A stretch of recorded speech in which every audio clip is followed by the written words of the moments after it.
नहीं, ये मैंने पहली बार ही प्रीलिम्स को क्वालिफाई किया था। मुझे भी प्रीलिम्स में काफ़ी प्रॉब्लम्स को फेस करना पड़ा। उसके अलावा जीएस में मुझे ऐसा लगता है कि जो मेरे लिए वर्क किया वो था स्टैटिक पार्ट को बहुत ज़्यादा स्ट्रॉन्ग कर लीजिए। तो ज़्यादा बुक्स के पीछे और उसके रिविजन उसके पीछे मत भागिए। हाँ, हेलो मैम, कैसा गया आपका इंटरव्यू? अच्छा गया इंटरव्यू मेरा, ठीक था। मतलब बोर्ड काफ़ी कोऑपरेटिंग था, कोर्डियल था। ऐसा जैसे मॉक इंटरव्यू में दिखाते इतने स्ट्रिक्ट कुछ नहीं होता, वहाँ काफ़ी कोर्डियल एनवायरनमेंट था। मैम, आप थोड़ा अपना एजुकेशनल बैकग्राउंड और आप कहाँ से बिलोंग करते हो बता सकते हैं? मैंने बीए प्रोग्राम की हुई है। मैं हरियाणा से बिलोंग करती हूँ और ये मेरा यूपीएससी में 5th अटेम्प्ट है और फर्स्ट इंटरव्यू था। हम देखते हैं कई सारे स्टूडेंट हैं, कईयों का ना प्रीलिम्स ही क्लियर नहीं हो पाता बहुत सालों तक, एंड आपका ये 5th अटेम्प्ट है। तो ऐसी क्या स्ट्रेटेजी है जिससे आप इतनी बार क्वालिफाई कर पाए प्रीलिम्स? नहीं, ये मैंने पहली बार ही प्रीलिम्स को क्वालिफाई किया था। मुझे भी प्रीलिम्स में काफ़ी प्रॉब्लम्स को फेस करना पड़ा। पहली जो प्रॉब्लम थी वो सीसेट की थी। 2 बार से मेरा सीसेट क्लियर नहीं हुआ। तो मैं यही कहना चाहूँगी कि सीसेट को आप बिल्कुल भी हल्के में मत लीजिए, उसको बहुत ज़्यादा उस पर ध्यान दीजिए, प्रैक्टिस कीजिए क्वेश्चन को। 2 या 3 महीने पहले ही उसको लेकर प्रिपरेशन अपनी स्टार्ट कर देनी चाहिए। उसके अलावा जीएस में मुझे ऐसा लगता है कि जो मेरे लिए वर्क किया वो था स्टैटिक पार्ट को बहुत ज़्यादा स्ट्रॉन्ग कर लीजिए। अगर आपका स्टैटिक स्ट्रॉन्ग होगा तो करंट पे इतना ज़्यादा आपको टेंशन लेने की ज़रूरत नहीं है। और करंट के लिए सिर्फ आप एक ही सोर्स रखिए, too much source problem create करता है। अच्छा, आपका ये पहला मतलब क्वालिफाई हुआ और इससे पहले आपने 5 अटेम्प्ट दिए, तो आप ये बता सकते हैं कि क्या नहीं पढ़ना चाहिए लोगों को, जो आपके इतना एक्सपीरियंस है आपको? मुझे लगता है कि हर एक सब्जेक्ट के लिए एक ही सोर्स रखिए, बहुत ज़्यादा सोर्स मत पढ़िए। जैसे अगर आप पॉलिटी की बात करें तो सिर्फ लक्ष्मीकांत पर ही स्टिक रहिए, उसको ही बार बार रिवाइज कीजिए। रिवीजन इज़ द की इस एग्ज़ाम में, और आप जितनी बार रिवाइज करेंगे और एक ही सब्जेक्ट की एक ही बुक रखेंगे तो वो ज़्यादा बेटर रहेगा। तो ज़्यादा बुक्स के पीछे और उसके रिविजन उसके पीछे मत भागिए। हाँ, जैसे मेंस लिखने के लिए आपकी क्या स्ट्रेटजी रही और टेस्ट सीरीज इसमें कितना योगदान देती है? मेंस के लिए मेरा ये कहना है कि आप खुद से भी प्रैक्टिस कर सकते हैं। अगर आप आंसर राइटिंग नहीं कर पा रहे हैं तो आप हर एक क्वेश्चन को लेके थिंक ज़रूर करिए, और आंसर राइटिंग के लिए कोई भी एक टेस्ट सीरीज ज़रूर लगाइए। वहाँ से आपको लिखने की प्रैक्टिस होगी।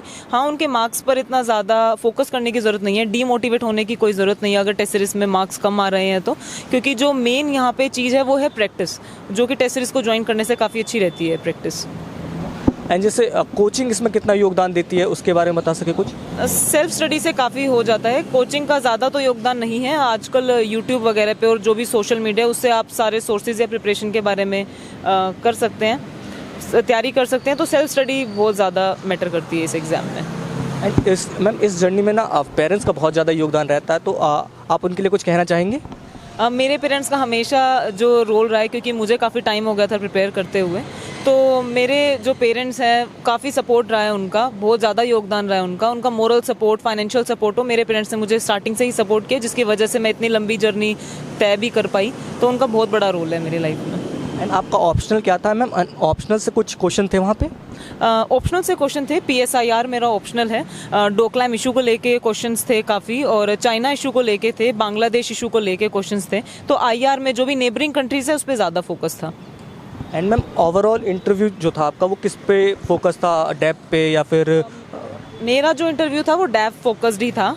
जो भी मेरी जो BA प्रोग्राम है पॉलिटिकल साइंस थी, ऑप्शनल मेरा पॉलिटिकल साइंस रहा है। तो जो मेरा जो इंटरव्यू रहा वो डेफ ही बेस्ड रहा, उससे ऐसे कोई आउट ऑफ द क्वेश्चंस नहीं थे।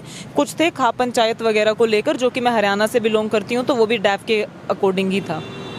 एंड मैम, जैसे प्रीलिम्स जो अभी दे रहे हैं तो उनको साथ ही साथ मेंस लिखना भी स्टार्ट कर देना चाहिए या पहले प्रीलिम्स ही क्लियर करना चाहिए? नहीं, अभी प्रीलिम्स में 2 या 3 ही महीने बचे हैं, तो मेरा ये मानना है कि अभी सिर्फ प्रीलिम्स पर ही फोकस करना चाहिए। आपको बार बार previous year question papers practice करके देखने चाहिए। 3 या 4 बार आप प्रीवियस ईयर क्वेश्चन पेपर को ज़रूर देख के जाइए। प्रीलिम्स की एक जो मात्र मुझे लगता है कि स्ट्रेटेजी है, वो आप प्रीवियस ईयर क्वेश्चन पेपर को टेस्ट सीरीज से ज़्यादा इंपॉर्टेंस दीजिए। तो मेरा ये मानना है। एंड आप कुछ बुक रिकमेंड्स करना चाहेंगे प्रीलिम्स के लिए? प्रीलिम्स के लिए यही कि प्रैक्टिस कीजिए, प्रीवियस ईयर क्वेश्चन पेपर कीजिए और रिवाइज ज़्यादा कीजिए। इस टाइम पर ज़्यादा नई चीज़ों के लिए परेशान होने की ज़रूरत नहीं है।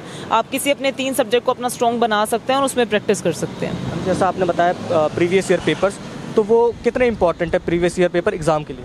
Previous year paper most important है यूपीएससी के प्रीलिम्स के लिए। दी मोस्ट जो इम्पोर्टेंट थिंग मुझे मेरी प्रिपरेशन में काम आई वो थी प्रीवियस ईयर क्वेश्चन पेपर। मैंने कम से कम भी 4 से 5 बार प्रीवियस ईयर क्वेश्चन पेपर को प्रैक्टिस किया है। ये आपकी सोल स्ट्रेटजी हो सकती है प्रीवियस ईयर प्रीलिम्स को क्लियर करने की, कि आप प्रीवियस ईयर क्वेश्चन पेपर को काफ़ी बार सोल्व कीजिए, बार बार सोल्व कीजिए और उनके शॉर्ट नोट्स बना लीजिए।